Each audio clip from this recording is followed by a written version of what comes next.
பிறப்புல இருந்து இருக்கிற வரைக்கும் எல்லாம் இயந்திரத்தன்மா மாறிடுச்சு. அந்த தொழில்நுட்பத்துக்கு ஈடு கொடுத்து செய்யக்கூடிய தொழில் பார்த்தீங்கன்னா கைத்தொழில் பார்த்தீங்கன்னா நெசவு தொழில் மட்டும்தான்.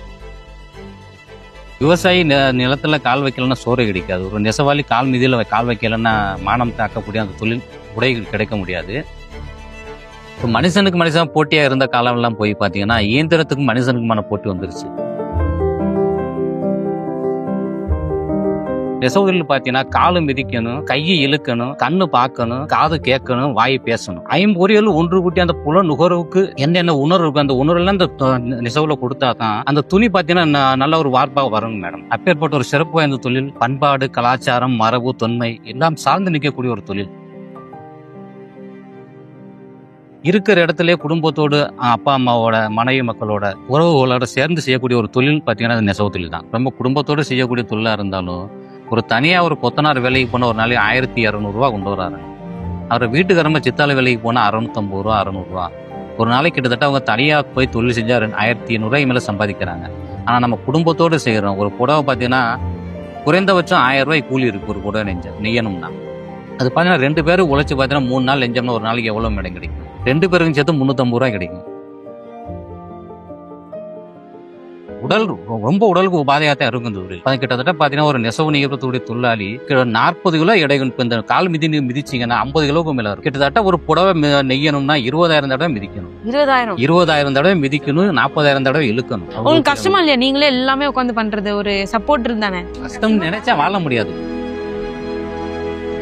கஷ்டப்பட்டு இவ்வளவு நெய்யறீங்க, டைம் மேனேஜ் பண்ணி எல்லாம் பண்ணிட்டு இருக்கோம். அதுக்கு தகுந்த ஊதியம் உங்களுக்கு கிடைக்கா? ஊதியம் குறைவுதான்.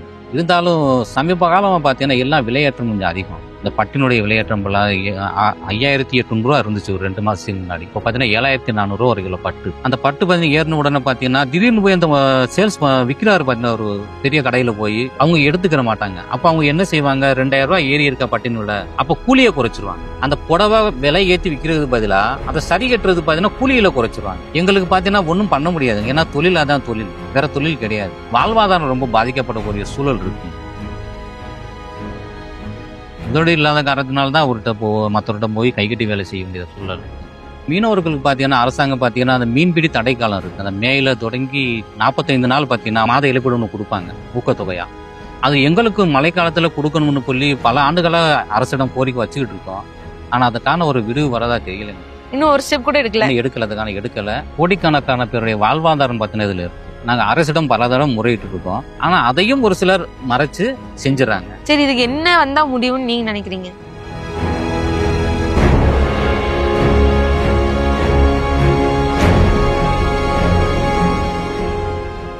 Welcome to cool fair. இன்னைக்கு ரொம்பவே இன்ட்ரெஸ்டிங்கான ஒரு எபிசோட். ஏன்னா மனிதனுக்கு அடிப்படையா 3 விஷயங்கள் ரொம்ப முக்கியம். உண்ண உணவு, உடுக்க உடை, இருக்க இருப்பிடம். அதுல ரொம்ப முக்கியமான உடை. அதை செய்யறவங்க தான் நெசவாளர். அவங்களோட லைஃபை பத்தி, அவங்கள பத்தி, அவங்க தொழிலை பத்தி எல்லாம் இன்னைக்கு தெரிஞ்சுக்க போறோம். வாங்க. வணக்கம். வணக்கம். என்னோட பேர் ராஜாராமன். எங்க அப்பா பேரு நாராயணசாமி, சாவித்திரி அம்மா அம்மா பேரு. நாங்க பூர்வீகமா இந்த ராமநாதபுரம் மாவட்டம் விமனசத்தில் தான் வாழ்ந்துகிட்டு இருக்கோம். எங்களுடைய தொழில் பார்த்தீங்கன்னா குலத்தொழில் நெசவு தாங்க மேடம். கிட்டத்தட்ட கிபி 1300 இருந்து எங்களுடைய குலத்தொழில் என்று சொல்லலாம். தொன்று தொட்டு வரக்கூடிய ஒரு பாரம்பரிய தொழில்னு சொல்லலாம். அது மிகையாகாது. ஏன்னா எங்களுடைய குலத்தொழில் எங்களுடைய சான்றோர்கள் முன்னோர்கள் எல்லாமே இந்த தொழில் செஞ்சிருக்காங்க. அது பார்த்தீங்கன்னா நெசவு தொழில் பார்த்தீங்கன்னா கிட்டத்தட்ட 5 பொறிகளை ஒன்று கூட்டி செய்யக்கூடிய ஒரு தொழில் மேடம். நீங்க எந்த ஒரு தொழிலை பார்த்தாலும், ஒரு விவசாயமா இருந்தாலும் ஒன்று கையால அந்த கதிரை அறுப்பாரு, அதோட முடிஞ்சிடும். அந்த நெசவு தொழில் பார்த்தீங்கன்னா காலு மிதிக்கணும், கையை இழுக்கணும், கண்ணு பார்க்கணும், காது கேட்கணும், வாய் பேசணும். 5 பொறிகள் ஒன்று கூட்டி அந்த புல நுகர்வுக்கு என்னென்ன உணர்வு இருக்கு அந்த உணர்வுலாம் இந்த நெசவுல கொடுத்தா தான் அந்த துணி பார்த்தீங்கன்னா நல்ல ஒரு வார்ப்பாக வருங்க மேடம். அப்பேற்பட்ட ஒரு சிறப்பு வாய்ந்த தொழில். பண்பாடு, கலாச்சாரம், மரபு, தொன்மை எல்லாம் சார்ந்து நிற்கக்கூடிய ஒரு தொழில். இன்றைக்கு இந்த தொழில் பார்த்தீங்கன்னா ஒரு பீடுநாய் போட்டுன்னு சொல்லணும்னா அறிவியல் தொழில்நுட்பம் எல்லாம் வளர்ந்துருக்கு. அந்த தொழில்நுட்பத்துக்கு ஈடு கொடுத்து செய்யக்கூடிய தொழில் பார்த்தீங்கன்னா கைத்தொழில் பார்த்தீங்கன்னா நெசவு தொழில் மட்டும்தான். உங்க பேரண்ட்ஸ், அவங்க அப்பா அம்மா வீட்டுல குடும்பத்துல என்ன பண்ணிட்டு இருந்தாங்க? எங்க அப்பா அம்மா நெசவு தொழில் பண்ணியிருக்காங்க. இப்போ நான் அந்த தொழிலை செஞ்சுக்கிட்டு இருக்கோம். இதே ஊர்ல தான் பிறந்து வளர்ந்துட்டு இருக்கேன் மேடம். நீங்க படிச்சது அதெல்லாம்? நான் படிச்சது வந்து பள்ளி இறுதி வகுப்பு வரை படிச்சேன். 10ஆம் வகுப்பு முடிச்சிருக்கேன் மேடம். கால சூழல் வறுமையின் காரணமாக நெசவுத்தில் இருக்கின்ற ஒரு காலத்தின் கட்டாயம் மாறி இருக்கு. இப்ப அதனாலதான் நீங்க நெசவுக்கு வந்தீங்களா, இல்ல பிடிச்சு தொழில் விரும்பி வந்திருக்கேன்? வறுமையோட ஒரு காரணம்னு சொல்லலாம். ஏன்னா இந்த தொழில் பாத்தீங்கன்னா ஒரு இருதலை கொல்லி எறும்பு மாதிரி தான் இந்த தொழில் பொறுத்த மட்டும்.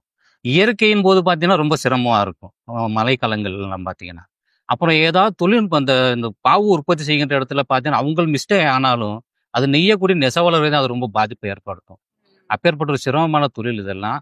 வறுமை ஒரு பக்கம் இருந்தாலும், மன நிம்மதியை தரக்கூடிய ஒரு தொழில் இதெல்லாம். இருக்கிற இடத்திலேயே குடும்பத்தோடு, அப்பா, அம்மாவோட, மனைவி மக்களோட, உறவுகளோட சேர்ந்து செய்யக்கூடிய ஒரு தொழில் பார்த்தீங்கன்னா, அது நெசவு தொழில் தான். உங்களுக்கு இந்த நெசவை தவிர்த்து சின்ன வயசுல வேற ஏதாவதுல ஒரு இன்ட்ரெஸ்ட் இருந்திருக்கா? எனக்கு பார்த்தீங்கன்னா கொஞ்சம் தமிழ் இலக்கியத்துல கொஞ்சம் ஆர்வம் இருக்கு. ஆமா, நீங்க பேசும்போதே ஆமா. தெரியுது. தமிழ் இலக்கியத்துல கொஞ்சம் ஆர்வம் இருக்கு. சின்ன வயசுல இருந்தே லாங்குவேஜ் பார்த்தீங்கன்னா சௌராஷ்டிரா. இருந்தாலும் தமிழ் பேசி பேசி அந்த தமிழ் பார்த்தீங்கன்னா நம்ம சரளமா வந்துரும். அப்போ அதுல தான் அந்த மனம் பார்த்தீங்கன்னா ஒன்றி இருக்கு மேடம் அதுல எல்லாம். ஆனா எனக்கு இன்னொரு தொழில்னு பார்த்தீங்கன்னா நெசவோட சார்ந்த ஒரு கலைஞன் பண்ணாங்க மேடம். இந்த விழுதுகளை எல்லாம் சீர்படுத்தி ஜக்கார்ட் பாக்ஸ் இருக்கு. அப்ப அந்த தொழில் பார்த்தீங்கன்னா ஆரம்பத்திலேயே பார்த்தீங்கன்னா சாதா தெரியா தான் இருந்துச்சு. வெறும் நூல் மட்டும் தான் இருக்கும். துணி மட்டும் தான் இருக்கும். கால மாற்றத்துல பார்த்தீங்கன்னா பிரான்ஸ் நாட்டை சேர்ந்த வில்லியம் மேரி ஜாக்பர்ட்னு சொல்லக்கூடிய ஒரு அறிஞர் பார்த்தீங்கன்னா 1804 அந்த பெட்டி தயாரிக்கிறாரு. அந்த பெட்டி தயாரிச்சதுக்கு அப்புறம் தான் இந்த உருவங்கள் எல்லாம் பொறிக்கப்படுது.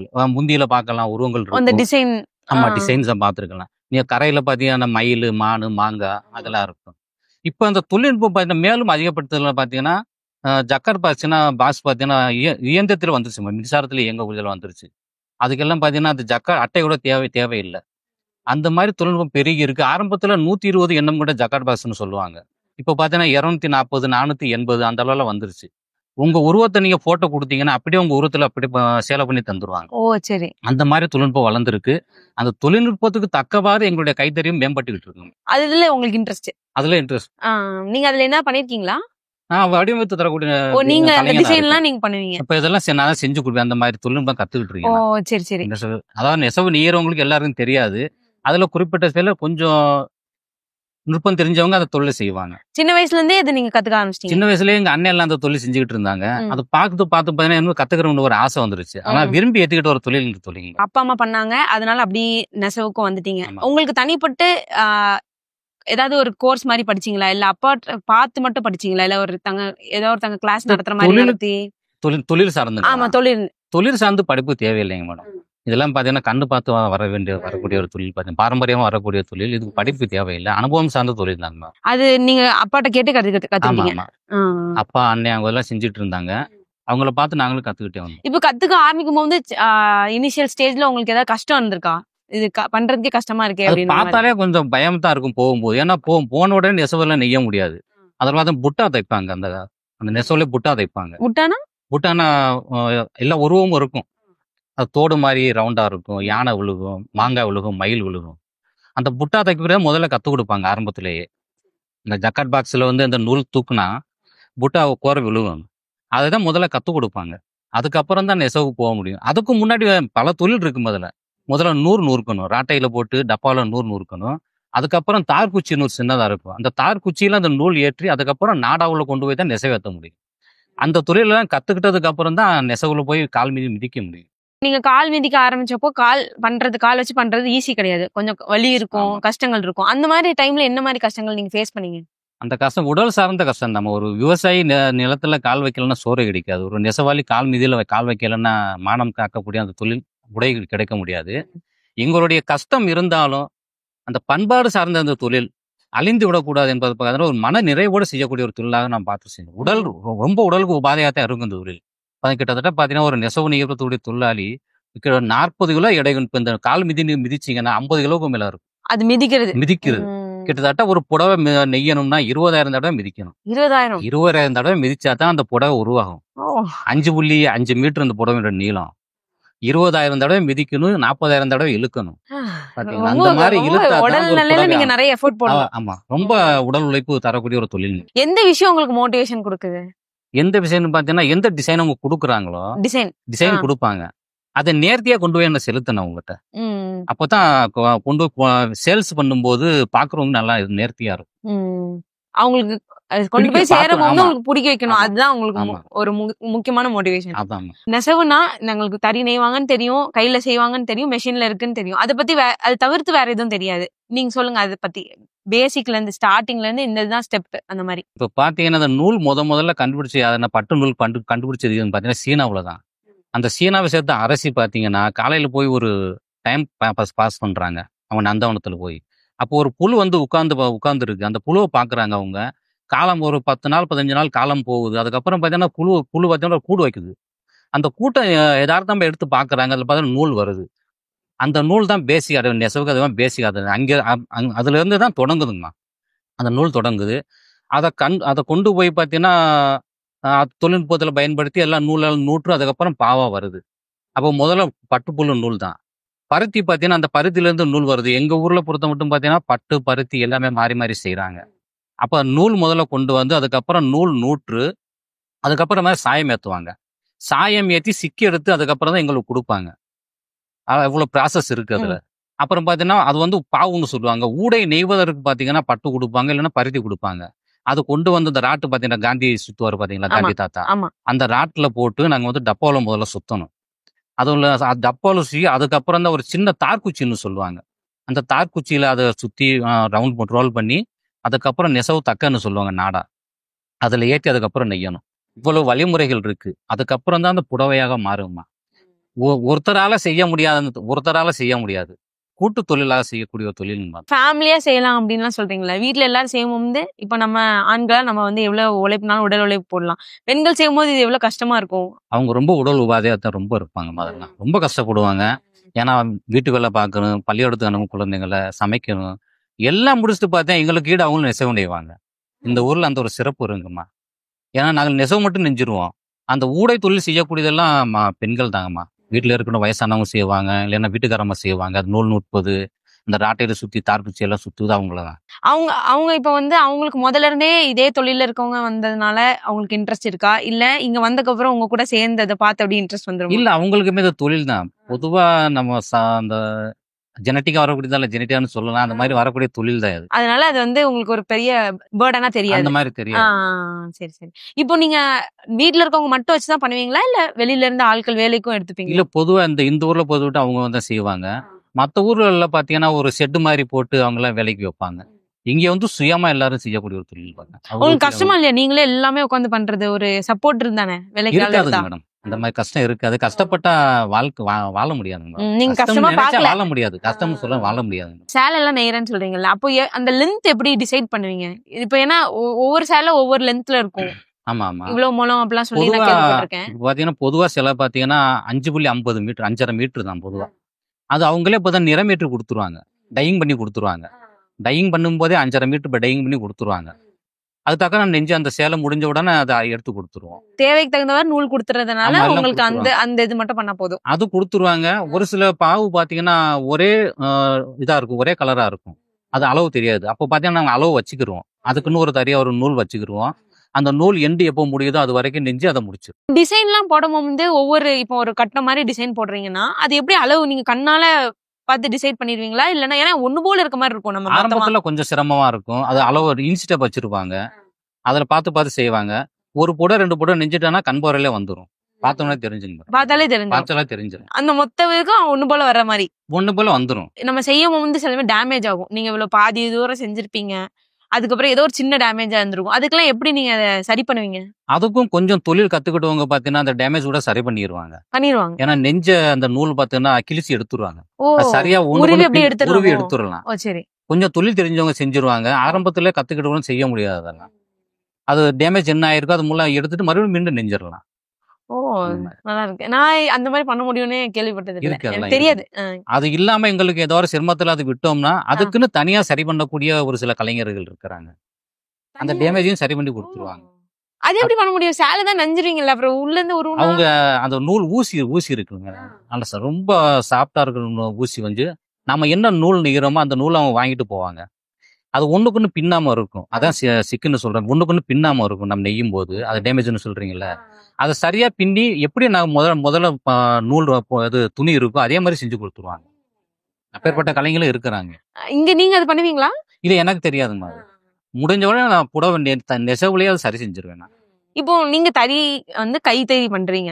ஏன் மெஷினுக்கு போல? மெஷின்னா அது பாட்டு ஓடும். இப்போ நீங்க வீட்ல ஃபேமிலியோட செய்யும்போது மெஷினா இருந்தா உங்களுக்கு கொஞ்சம் உதவியா இருக்கும்ல. ஆமாங்க. ஏன் கைத்தறி இன்னும் முடிவு பண்ணி அதிலே இருக்கீங்க? எதுக்குன்னா பாரம்பரியம் மறந்து விடக்கூடாது யாரும். அதை காக்க வேண்டிய ஒரு எண்ணம் எல்லாத்துக்கும் இருக்கு. இன்னொரு பாத்தீங்கன்னா மிஷினுக்கும் கைத்தறிக்கும் என்ன ஒரு வேறுபாடுன்னு பாத்தீங்கன்னா, மிஷின்ல முழுக்க பாத்தீங்கன்னா அது ஸ்டீல் தான். ஸ்டீல் தான் எல்லா இது ஸ்டீல் தான். ஆனா நெசவு கைத்தறி நெசவுல பார்த்தீங்கன்னா பூரா மரக்கட்டையா இருக்கும். அப்போ அந்த வார்ப்பும் இந்த வெப்பும் பார்த்தீங்கன்னா வார்ப்புன்னா பாவுன்னு சொல்லுவாங்க, வெப்புன்னா அது ஊடைன்னு சொல்லுவாங்க. அது ரெண்டும் பார்த்தீங்கன்னா உராய்ஞ்சிட்டே இருக்கு. இப்போ நான் 20,000 தடவை சொன்னேன் இல்லைங்களா? ஆமா. அந்த ஒரு புடவை நெய்யறது 20,000 தடவைக்கு மேலேயும் அந்த நூல் உரசும். அப்போ அந்த ஸ்டீல் போன்ற அந்த இதுல பார்த்தீங்கன்னா உரசும் போது அதோட பலம் குறைஞ்சிரும். நூலுடைய பலம் நூலோட குறையும். வரன்.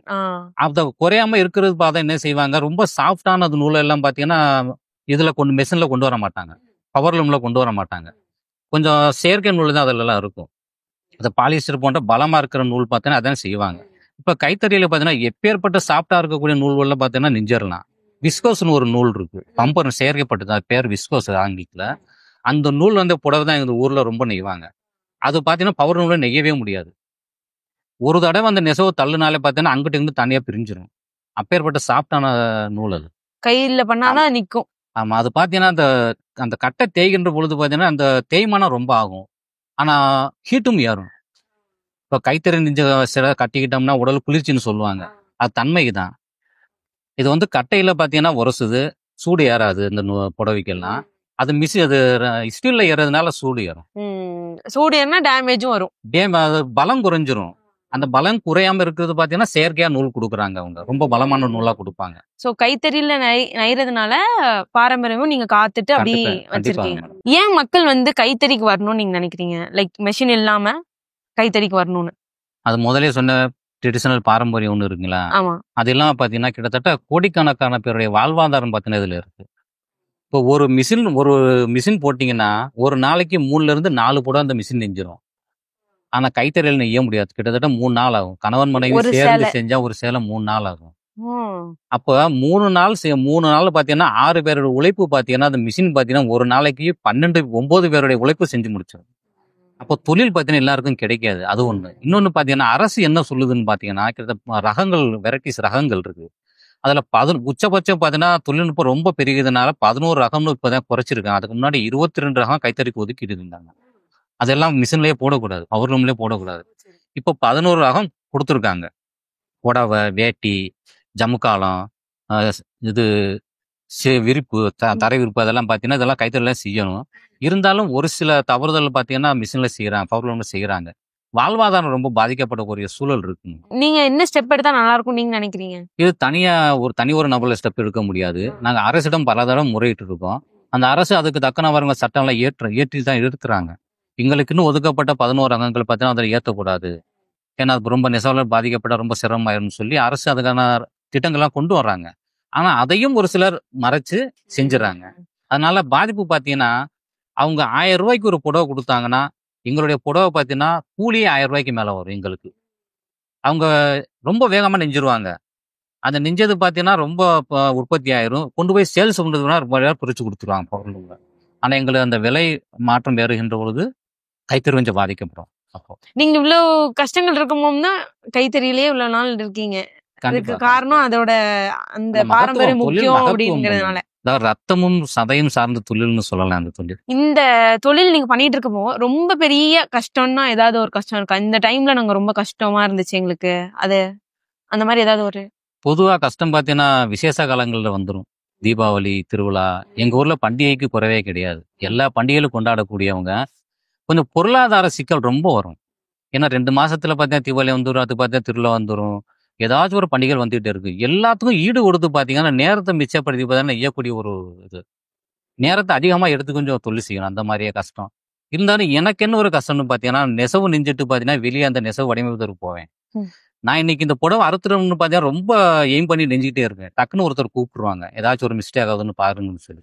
அப்போ அந்த நேரத்தை பார்த்தீங்கன்னா போய் அவர்கிட்ட செலவழிச்சிட்டு அதுக்கப்புறம் நான் வரேன். இது எப்படி நீங்க இப்போ வந்து ஒரு கஷ்டம் வந்துருச்சு நம்மளுக்கு, பண்டிகை வரும்போதோ இல்ல ஏதோ ஒரு இடத்துக்கு போகும்போது நம்மளுக்கு ஒரு நேர சிக்கல் வருது எல்லாம், இது எப்படி மேனேஜ் பண்றீங்க? அதான் சொல்லுங்களா, டைம் மேனேஜ் பண்ணணும். அது இப்போ இன்னைக்கு ஒரு 2 மணி நேரம் செலவாயிருச்சுன்னா, நேரம் செலவாயிருச்சுன்னா அதை நாளைக்கு சேர்த்து செய்யணும். இல்லைன்னா அது இல்லைன்னா நெய்ய முடியாது. அது அப்படி டைம் மேனேஜ் பண்ணி தான் பண்ணுவாங்க. வேற வழியே கிடையாது. ஏன்னா ஒரு விவசாயி பார்த்தீங்கன்னா விதையா நட்டுட்டாருன்னா அது வந்து வளர்ந்துரும். ஒரு மழை பெஞ்சா வளர்ந்துரும். ஆனா இது வந்து நஞ்சா தான் புடவை ஆகும். ஏன்னா அப்படியே தான் இருக்கும். கஷ்டப்பட்டு இவ்வளவு நெய்றீங்க, டைம் மேனேஜ் பண்ணி எல்லாம் பண்ணிட்டு இருக்கோம். அதுக்கு தகுந்த ஊதியம் உங்களுக்கு கிடைக்கா? ஊதியம் குறைவு தான்.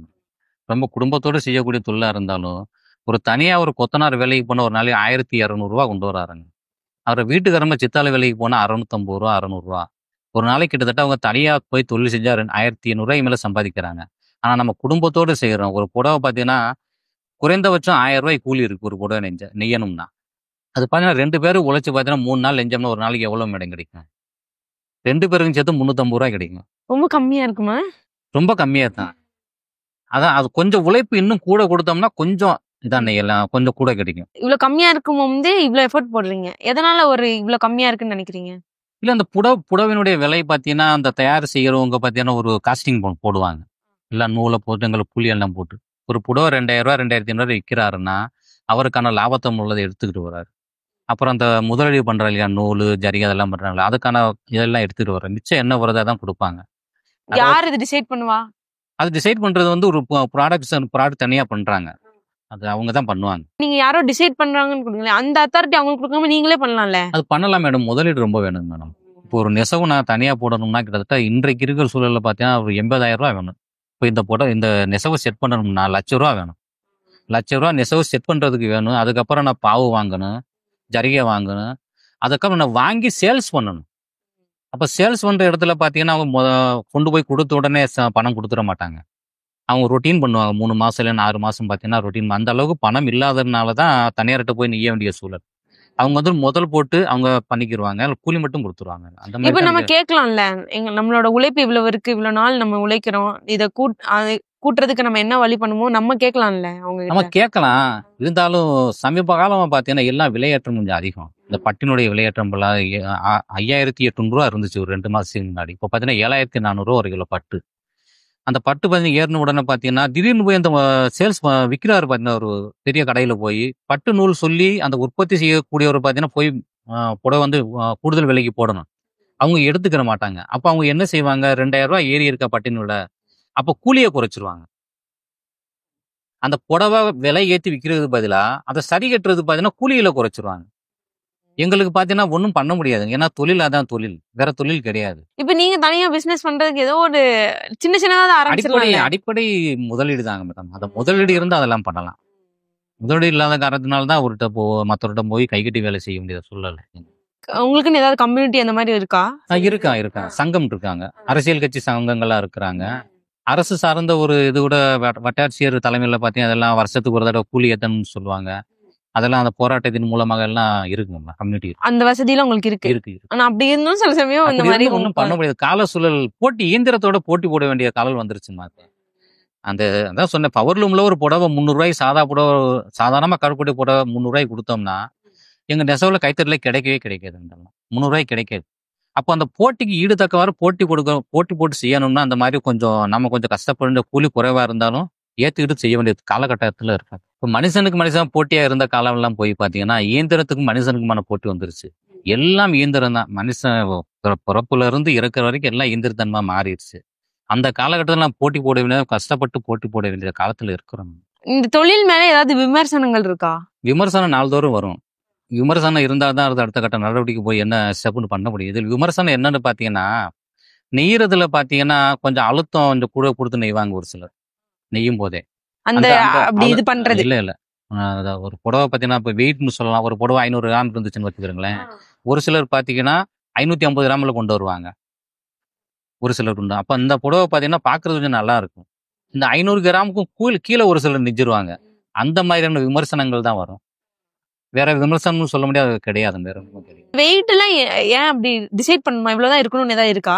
ஆமா இருக்கு. 550 கிராம் குறைஞ்சு இருக்கக்கூடாது கைத்தறியில. எதனால அப்படி இருந்தா எதனாலன்னா அவங்க கொடுக்கக்கூடிய நூலு நெய்யறது கொடுக்கக்கூடிய அந்த பட்டு அந்த கரையில இருக்கக்கூடிய அந்த எல்லாம் பார்த்தீங்கன்னா முதல்ல வெயிட் போட்டு பார்த்துக்கிடுவாங்க அவங்க. அதை கால்குலேஷன் பண்ணி ஒரு பாவுக்கு பார்த்தீங்கன்னா 10 புடவை அதை கால்குலேஷன் பண்ணி கொடுத்துருவாங்க. அந்த அளவு இருந்தா தான் அந்த தரம் இருக்கும். அதுல அது கம்மியாச்சுன்னா அது தரம் கம்மியாகுது. அது குறையும். எதனால கம்மியாகும்? ஏதாவது ரீசன் இருக்கு அந்த மாதிரி கம்மியாகிறது? இயற்கையிலேயே பார்த்தீங்கன்னா சொல்லிடுறேன். உடல் கொஞ்சம் அமைப்பு வாகு உள்ளவங்க பார்த்தீங்கன்னா பருத்த உடலா இருந்தவங்க பார்த்தீங்கன்னா அந்த அளவு வந்துடும். கொஞ்சம் லேசான உடல் இருக்கிறவங்க தான் வராது. ஏன்னா ரொம்ப அழுத்தம் கொடுத்து நெய்யணும் வராது. ஆனா அந்த அளவுக்கு ரொம்ப மோசம்னு சொல்ல முடியாது. நல்லா தான் இருக்கு அந்த புடவை கூட. கொஞ்சம் அழுத்தம் குறையும். இப்ப நீங்க பண்ணதுலயே ஏதாவது பெரிய ப்ராஜெக்ட் இந்த பண்ணது இது நாங்க எதிரே பார்க்கலாம் ஆனா ரொம்ப சிறப்பா முடிஞ்சது அந்த மாதிரி ஏதாவது இருக்கா? நான் வந்து இப்ப சாமுத்திரிகா பட்டு நெஞ்சுக்கிட்டு இருக்கேன் இப்ப. சாமுத்திர சாமுத்திரிகா பட்டு. சாமுத்திரிக்கா பட்டு. அந்த நெசவு பாத்தீங்கன்னா சாமுத்திரிகா டிசைன் சொல்லுவாங்க. அந்த பட்டு நான் நெஞ்சுக்கிட்டு இருக்கேன். இப்ப இந்த ஊர்ல பாத்தீங்கன்னா ஒரு ஹைலைட் ஒரு டிசைன்னு பாத்தீங்கன்னா இந்த டிசைன் தான். நீங்க கிட்டத்தட்ட ரொம்ப விலை ஜாஸ்தி உடைய புடவை இதெல்லாம். இந்த புடவையில பாத்தீங்கன்னா கிட்டத்தட்ட பாத்தீங்கன்னா 8000க்கும் மேல நூல் இருக்கு இந்த புடவையில. இந்த புடவை இருக்குது. வார்ப்பு மட்டும் வெப்பு மட்டும் 8000க்கும் மேல. அதுக்கப்புறம் நம்ம நெய்யணும். ஏன்னா இந்த ஆரம்பத்துல இருந்து முடிவு வரைக்கும் பாத்தீங்கன்னா ஜரிகையும் பட்டும் கலந்த ஒரு புடவை இந்த புடவை. ரெண்டும் எல்லா கலந்த பக்கமும் பூரா மொத்தம். ஆமா. இந்த ஆரம்பத்துல இருந்து முடிவு வரைக்கும் பாத்தீங்கன்னா வெளியே இடைவெளியே இருக்காது. முழுசா பாத்தீங்கன்னா ஜரிகையும் பட்டும் நிறைஞ்ச ஒரு இது. நீங்க வந்து தறி நெய்றீங்க. நம்ம ட்ரெடிஷனலான டிசைன்ஸ் வச்சு பண்ணிருக்கீங்க. இப்ப மாடர்னா நிறைய வந்துருச்சு. டிசைன்லாம் விதவிதமா வந்துருச்சு. எப்படி நம்மளோட பாரம்பரியத்தையும் இந்த மாடர்ன் இதையும் பேலன்ஸ் பண்றீங்க? ரொம்ப சிரமம் தான். இப்ப பாத்தீங்கன்னா சுடிதார் ரகங்கள் எல்லாம் பாத்தீங்கன்னா கைத்தறி நெய்வது கொஞ்சம் கடினம். அதெல்லாம் பாத்தீங்கன்னா வெறும் நூலாத்தான் நூலா இதாத்தான் வரும், துணியாத்தான் வரும். அதுக்கப்புறம் அவங்க டிசைன் பண்ணுவாங்க ஏதாச்சும். ஆனா இந்த கைத்தறியை பொறுத்த மாட்டேங்கன்னா புடவையிலேயே டிசைனையே வந்துடும். இப்போ புடவையிலயும் நிறைய மாடர்ன் டிசைன் வருதுங்காங்கல்ல டிசைன்ஸே. அதுக்கும் செய்யறாங்க மேடம். இப்ப பாத்தீங்கன்னா சமீபத்துல பாத்தீங்கன்னா நம்முடைய எம்எஸ்ஆர் சார்ந்த ஒரு நெசவு பெண் தான் நெசவாளி பாத்தீங்கன்னா குருவி இது குருவி குழு தெரியுமா உங்களுக்கு? வான்குருவின்னு சொல்லுவாங்க. தூக்கணாங்குருவி. அந்த ஒரு மாதிரி ஓட்டை தூக்கணாங்குருவி மேல இருந்து வச்சிருக்கோம். ஆமா. கூடு கட்டி இருக்கும்.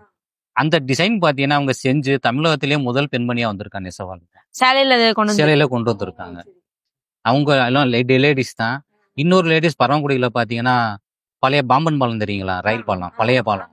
அதையே அப்படியே வடிவமைச்சு கொண்டு வந்திருக்காங்க. 2 பேரும் பாத்தீங்கன்னா 2024ல ஒன்னாவது பிரைஸ் 3வது பிரைஸ் வாங்கினாங்க. இந்த மாதிரி டிசைன்ஸ் கொண்டு வரது கைத்தறில ரொம்ப ஈஸி இல்ல. ஈஸி இல்லைன்னு சொல்ல முடியாது. இப்ப பாத்தீங்கன்னா ஜக்கார்ட் பாத்தீங்கன்னா ரொம்ப பெருசா வேணும். வேலை அதிகம். பாக்ஸ் பெருசா வேணும். அது தக்கன முதலீடு வேணும். அந்த பாக்ஸ் பெருசா இல்லைன்னா சின்ன பாக்ஸா இருந்துச்சுன்னா ஒரு உருவம் கொண்டு வரணும்னு பாத்தீங்கன்னா ஒரு தடவை நெய்வது இந்த புட்டான்னு சொல்றேன் பாத்தீங்களா? அந்த புட்டா ஒரு தடவை நுழைகிறது பதிலா 10 தடவை நுழைச்சா பாத்தீங்கன்னா அந்த உருவத்தை கொண்டாடலாம். ஓ. ஒரு தடவை நெய்யணும்னா 10 தடவை கோர்த்து எடுக்கணும். ஸ்டெப்பா கோர்த்து எடுக்கணும். இதே மாதிரி எடுத்துட்டு போனோம்னா பாத்தீங்கன்னா உருவம் எல்லாம் கொண்டு வரணும். இந்த புட்டான்னு சொல்றதெல்லாம் நீங்க இந்த மாதிரி காமிக்க முடியுமா? பாத்துடலாம். நம்ம அது ஒரு டைம் பாத்துருவோம். அது இப்ப இந்த நெசவுல புட்டா வராது. அது இன்னொரு நெசவு இருக்கு, அதெல்லாம் கொண்டு வந்துடலாம். ஓ சரி. இந்த தொழில்ல பெருமையான தருணம்னா என்னது? பெருமையான தருணம்னா அந்த தொழில் சார்ந்து ஒரு ஒற்றுமையா செய்யக்கூடிய ஒரு பெருமையான தருணம்னு சொல்லலாம். அது எல்லாரும் சேர்ந்து இருந்தாதான் பண்ணக்கூடிய தொழில். அதான் அம்மா அப்பா இருந்தாங்கன்னா ரொம்ப உதவியா இருக்கும். வயசானவங்க அவங்க பாத்தீங்கன்னா உட்காந்து செய்யக்கூடிய தொழில். நூல் நூற்று கொடுத்துருவாங்க. வெளியே போய் சின்ன சின்ன வேலையில செஞ்சிருவாங்க. மனைவி இருந்துச்சுன்னா சமைச்சிருவாங்க, நூல் சுத்தி கொடுப்பாங்க. குழந்தைங்க இருந்தாங்கன்னா புட்டா தைக்க வருவாங்க. சேர்ந்து செய்யக்கூடிய பாத்தீங்கன்னா ஒரு மன மகிழ்ச்சியோடு செய்யக்கூடிய ஒரு தொழில் இதெல்லாம் பாத்தீங்கன்னா. வேற எந்த தொழிலையும் கிடையாது. எல்லாம் தனித்தனியா போய் செய்யணும். ஒரு மொத்தமா இருந்து ஒரு சூழலோடு சேர்ந்து இருக்கக்கூடிய சூழல் சார்ந்த தொழில் பாத்தீங்கன்னா நெசவு தொழில். உங்க வாழ்க்கை முறையே அந்த மாதிரி இருக்கும். குடும்ப சூழலோடு சேர்ந்து செய்யக்கூடிய ஒரு தொழிலாக இருக்குதுன்னா பெருமையா நினைக்கிறேன். இப்ப நீங்க வெளியில கஸ்டமர்ஸ்ட் இருந்து அந்த மாதிரி ஏதாவது உங்களுக்கு பெருமை அவங்க சொல்லும் போது எனக்கு பெருமையா இருந்துச்சுப்பா அப்படிங்கிற மாதிரி ஏதாவது? இல்ல பாத்தீங்கன்னா யாரு ஒருத்தர் நல்லா நெஞ்சு கொடுக்குறாங்களோ அந்த புடவையில பாத்தீங்கன்னா எந்த ஒரு டேமேஜ் இல்லாம நல்லா நெஞ்சு கொடுக்குற பெருமையா இருக்கு எல்லாரும். இவர் என்னப்பா நல்லா சூப்பரா செய்வாருப்பா, புடவையை கொண்டு போய் எனக்கு கொடுத்தோம்னா ஒன்றும் பண்ண சுவேசம் வாங்கிடுவாங்கன்னு சொல்லுவாங்க. அந்த மாதிரி செய்யக்கூடிய நிறைய பேர் இருக்கிறாங்க. அந்த இதுல நீங்களும் ஒருத்தங்க. ஆமா, அந்த மாதிரி ஒரு பெருமையில இருக்குங்க. அது எல்லாம் என்னன்னு பேசிக் என்னன்னு பாத்தீங்கன்னா எங்க அண்ணன் செஞ்ச தொழில், அந்த நெசவு கலைஞர் அந்த கத்து கொடுத்தாங்க. அதுல இருந்து வந்த ஒரு இதுதான். தொழில் பண்றீங்க, ஃபேமிலியோட எல்லாம் ஓகே. நீங்க ரிலாக்ஸ் பண்ணணும்னா என்ன பண்ணுவீங்க இதை தவிர்த்து? ஏன்னா ரிலாக்ஸ் பண்ணணும்னா கொடை எஃப்எம் ஓடிக்கிட்டு இருக்கு. அந்த எஃப்எம் கேட்டுகிட்டே பார்த்தீங்கன்னா தொழில் செய்வோம். ஏன்னா டிவி பார்த்தா நேரம் போயிடும். அது பார்த்தா காதில் ஓடிக்கிட்டே இருக்கும், பார்த்து நெசவு நெஞ்சிக்கிட்டே இருக்கலாம். இன்னும் நண்பர்களோடு சேர்ந்து பார்த்தீங்கன்னா முச்சந்தில் உட்காந்து பேசிக்கிட்டே இருப்போம். எங்கள் ஊரை பொறுத்தோம்னா அதான் எல்லாம் பண்ணிக்கிட்டு இருப்போம். அது எனக்கு கொஞ்சம் இலக்கியத்தில் கொஞ்சம் ஆர்வம். ஏதாச்சும் ஒரு புக் வச்சு படிச்சுட்டே இருப்பேன். என்ன மாதிரி புக்ஸ் படிப்பீங்க? பொதுவாக சங்க இலக்கியங்கள், திருக்குறள், நம்ம புராணங்கள் எல்லாம் பார்த்தீங்கன்னா அதெல்லாம் படிச்சுக்கிட்டு இருப்பேன். இப்போ இந்த தொழில் பார்த்தீங்கன்னா பெரிய புராணம் தெரியுமா உங்களுக்கு? சேக்கிழார் எழுதியது.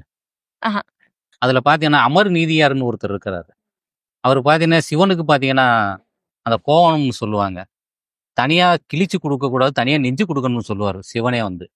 அந்த தொழில் பாத்தீங்கன்னா திருச்சிக்கு பக்கத்துல பழையறைன்னு அந்த ஊருங்கம்மா, காவிரி ஆறு பாயக்கூடியது. அந்த தொழில் பாத்தீங்கன்னா அங்கே அவர் கொடுத்து வச்சிருக்காரு. அப்போ தொன்று தொட்டு புராண காலங்கள்ல இருந்து பாத்தீங்கன்னா நெசவு தொழிலாம் இருந்திருக்கு. அந்த ஒரு பெருமை பாத்தீங்கன்னா தொழில் இருக்கு. அதை படிக்கும்போது பார்த்தீங்கன்னா உண்மையிலேயே மெய் செலுத்துருவோம் அதெல்லாம். இந்த மாதிரி அந்த காலத்திலே இறைவனுக்கே கொடுத்துருக்காங்க.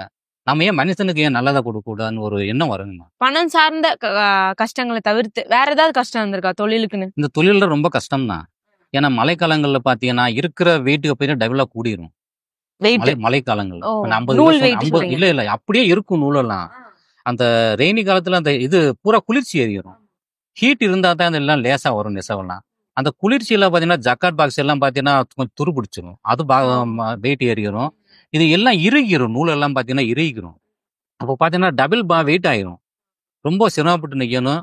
நம்ம நெஞ்சது பாத்தீங்கன்னா அந்த பசை போட்டு காய வைப்போம். அந்த மழை காலத்துல எல்லாம் காய முடியாது. அப்போ பாத்தீங்கன்னா 3 நாளைக்கு இருக்கக்கூடிய புடவை பாத்தீங்கன்னா 2 நாள் கூட ஆயிரும் காயறதுக்கு. இப்ப நீங்க 50 கிலோ கிட்ட இது பண்றது வந்து அப்படி 100 கிலோ 80 கிலோ தக்க வந்துடும். 80 கிலோக்கு மேல வந்துடும். அந்த அளவுக்கு எல்லாம் வந்துடும். குறையும், அந்த காலத்துல வருமானம் குறையும். அதுக்காகத்தான் இப்ப மீனவர்களுக்கு பாத்தீங்கன்னா அரசாங்கம் பாத்தீங்கன்னா அந்த மீன்பிடி தடை காலம் இருக்கு. அந்த மேல தொடங்கி ஒரு 45 நாள் பாத்தீங்கன்னா அவங்களுக்கு பாத்தீங்கன்னா மாசம் பாத்தீங்கன்னா அப்போ ஒரு இந்த மாத இழப்பீடு ஒண்ணு கொடுப்பாங்க ஊக்கத்தொகையா. அது எங்களுக்கு மழைக்காலத்துல கொடுக்கணும்னு சொல்லி பல ஆண்டுகளா அரசிடம் கோரிக்கை வச்சுக்கிட்டு இருக்கோம். ஆனா அதுக்கான ஒரு விடுவு வரதா தெரியலைங்க. இன்னும் ஒரு ஸ்டெப் கூட எடுக்கல. அதுக்கான எடுக்கல. அது என்னன்னு பாத்தீங்கன்னா அது அமைப்பு சாரா தொழிலா இருக்குங்க மேடம். ஏன்னா அமைப்பு சார்ந்த தொழில். அமைப்பு சாரா தொழிலுக்கு தான் ரொம்ப இது. ஒரு கொத்தனார், ஒரு கூலி தொழிலாளி பாத்தீங்கன்னா அவர் தனியா செய்யறாரு. அவருக்கு என்ன வேணுங்கிறது பாத்தீங்கன்னா அரசு அந்த தொழிலாளர் நலத்துறை மூலமா கொடுக்குறாங்க. இது வந்து ஒருத்தர்கிட்ட நம்ம சார்ந்து இருக்க தொழிலாளர் பாத்தீங்கன்னா அந்த ஸ்டெப் எடுக்க மாட்டேங்கிறாங்க. பல முறை கோரிக்கை வச்சிருக்காங்க, போராட்டம் பண்ணியிருக்காங்க, ஆர்ப்பாட்டம் பண்ணியிருக்காங்க அரசியல் ரீதியாக. அதற்கான ஒரு இன்னும் ஸ்டெப் எடுத்து வைக்கிற மாதிரி தெரியலைங்க மேடம். இந்த கம்யூனிட்டி அவங்களும் பண்றது இல்ல. கம்யூனிட்டி சேர்ந்துதான் பண்ணுவோம், தனியா பண்ண முடியாது. அவங்க வந்து பண்ணியிருக்காங்க. எல்லா அரசியல் கட்சி கம்யூனிட்டியும் சேர்ந்து பண்ணியிருக்காங்க. ஆனா பண்ணி அதற்கான ஒரு பலன் கிடைக்கல. சரி, இதுக்கு என்ன வந்தா முடிவுன்னு நீங்க நினைக்கிறீங்க? இதுக்கு என்ன முடிவுன்னா பவர்லூம்ல செய்யக்கூடிய அந்த புடவையினுடைய உற்பத்தி குறைஞ்சா தானாக எங்களுக்கு பார்த்தீங்கன்னா வாழ்வாரம் மேம்பட்டுரும். ஏன்னா எங்களுக்கான தொழில் கிடைச்சிரும், உரிய ஊதியம் கிடைச்சிரும். எங்களுக்கு அந்த போட்டி போட்டுக்கிட்டு இருக்கோம். அப்போ அந்த விலை ஏற்ற மாறுபாடு தான். கைத்தறியில பார்த்தீங்கன்னா ஒரு புடவை சொன்னேன்ல 500 ரூபாய்க்குன்னா அங்கே பார்த்தீங்கன்னா 200 ரூபாய் கொடுத்துருவாங்க. அப்போ மக்கள் என்ன சீப்பாக கிடைக்குதுன்னு பார்த்தீங்கன்னா போய் உடனே அங்கே போய் வாங்கிடுவாங்க. ஆனால் தரம் தெரியாது. அது இது வந்து பார்த்தீங்கன்னா ரொம்ப நிலைச்சு உழைக்கும். அது பார்த்தீங்கன்னா சீக்கிரத்துல போயிடுறாங்க. இப்ப பெண்களும் இந்த தொழில்ல இருக்கிறாங்க, வீட்டுல எல்லாரும் சேர்ந்து பண்றாங்க. அவங்களுக்கு இந்த இதுல இருந்து ஏதாவது தனியா பெனிஃபிட்டோ ஒரு ஏதாவது இருக்கா? பெனிஃபிட்னு சொல்ல முடியாது. குடும்பத்துக்கு உழைச்சதான் ஆகணும். அவங்க மைண்ட் செட் ஏதாவது இதுல இருந்தே அவங்களோட மைண்ட் எங்களோட ரிலாக்ஸா தான் செய்வாங்க. ஏன்னா பெண்களுக்கு பார்த்தீங்கன்னா இயற்கையிலே கலைநுட்பம் அவங்களுக்கு இருக்கு. இந்த கோலம் போடுறதுலே வந்துடும். எங்களை விட பார்த்தீங்கன்னா நெசவுல பார்த்தீங்கன்னா அந்த உருவம் கொண்டு வரதெல்லாம் ரொம்ப நேர்த்தியா செய்வாங்க. ஏன்னா அவங்க மைண்ட் செட்டே ரொம்ப சாஃப்டா தான் இருக்கும். எல்லாம் உடல் அமைப்பே சாஃப்ட் தான். அந்த நூலும் சாப்பிட்டு இருக்கிறதுனால பார்த்தீங்கன்னா ரொம்ப விரும்பி செய்வாங்க. அவங்கள எங்களோட விரும்பி தான் செய்வாங்க. ஏன்னா எல்லா வேலையும் பண்ணி செஞ்சுட்டு குடும்ப எல்லாம் பண்ணிட்டு எங்களுக்கு ஈடு கொடுத்து செஞ்சிருவாங்க. அந்த ஒரு இது அந்த ஆளுமை தன்மையோட அவங்கள்ட்ட இருக்கு. யாராச்சும் தனியா தொழில் பண்றாங்களா? அப்படி பண்றாங்க. ஏன்னா சொல்றது மனசு கஷ்டமா இருக்கு. சின்ன வயதிலேயே ஒரு சில காலம் ஆயிடுறாங்க ஆண்கள். அந்த வீட்டுல அவங்க தனியா இருந்து கஷ்டப்பட்டு ஆகணும். ஏன்னா குழந்தைங்க இருப்பாங்க, எல்லாம் பார்க்கணும். அந்த ஒரு பெண்மணி பாத்தீங்கன்னா எல்லா வேலையும் பண்ணிட்டு ஒரு ஆணுக்கு நிகரா பாத்தீங்கன்னா நெஞ்சிருவாங்க. இந்த மாதிரி இருக்கிறாங்க. இந்த தொழில்ல 2 பேர் ஆண் பெண் சமமா எல்லாம் பண்றாங்க. ஆமாங்க. யாருக்கும் ஏற்றம் யாருக்கும் எதுவுமே இல்ல. அந்த மாதிரி இருக்காது. இருந்துச்சுன்னா நம்ம சிக்கலாயிரும். அதாவது சின்ன சின்ன சண்டை வரும். அதெல்லாம் பேச்சிலே முடிச்சுக்கிருவாங்க. அதெல்லாம் இல்ல, பொதுவா நான் கேக்குறேன். லைக் இப்போ தனியா ஆண்கள் மட்டும் தொழில் பண்ணுவாங்க, பெண்கள் தனியா தொழில் பண்ணுவாங்க. அந்த மாதிரி போட்டிகள் எல்லாம் அவங்களுக்கு வாய்ப்பு இருக்கா? பெண்களுக்கு எல்லாம் நல்ல பெண்களுக்கு இதுல வாய்ப்பு கொஞ்சம் கம்மி தான். நெசவு தொழில் பொறுத்த மட்டும் வாய்ப்பு கம்மி தாங்க. மற்ற பார்த்தீங்கன்னா ஜவுளி விற்கிறாங்க, கொண்டு வந்து விற்கிறாங்க. அந்த மாதிரி தொழில் பண்ணிக்கிட்டு இருக்காங்க. இப்ப புதுசா யாராச்சும் கத்துக்கணும், நெசவு கத்துக்கணும்னு பண்றாங்கன்னா அவங்களுக்கு ஈஸியா தொழில்? இந்த காலத்துல கொஞ்சம் ஈஸியா தான் இருக்கு எல்லாம். ஏன்னா ஆரம்பத்துல கொஞ்சம் கஷ்டமா தான் இருந்துச்சு. இப்ப பாத்தீங்கன்னா எல்லாம் முதலே கொஞ்சம் அட்வான்ஸ் நாலேஜ் வந்துருச்சு. இப்பெல்லாம் படிப்பு சார்ந்தே வந்துருச்சு. இதெல்லாம் அது பாத்தீங்கன்னா பண்ணும்போது ஈஸியா தான் இருக்கும். ஏன்னா விரும்பி வரணும். இப்ப இருக்கிற ஜென்ரேஷன் பாத்தீங்கன்னா விரும்பி வரணும். பெண்கள் நெய்யறதுனால அவங்களுக்கு என்ன மெசேஜ் அவங்களுக்கு கிடைக்குது, என்ன கத்துக்கிறாங்க வாழ்க்கைக்கு? இது ரொம்ப பொறுமை ரொம்ப அவசியம் இந்த தொழிலுக்கு. பொறுமை இல்லைன்னா பாத்தீங்கன்னா எல்லாம் தாரா போயிடும். நூல் தனியா போயிடும், நெய்யறது எல்லாம் தனியா போயிடும். ரொம்ப பொறுமை வேணும் இந்த தொழிலுக்குன்னா. இயற்கையிலே பெண்களுக்கு பாத்தீங்கன்னா பொறுமை குணம் நிறைய இருக்கு. அதுல அதிகம் கொஞ்சம் பொறுமையா வந்துடும். புட்டா தைக்கிறதுல இருந்து பாவு அந்த மாதிரி நிறைய விஷயங்கள் சொன்னீங்க. அதெல்லாம் எங்களுக்கு நேர்ல காமிக்கிறீங்களா? காட்டலாம்.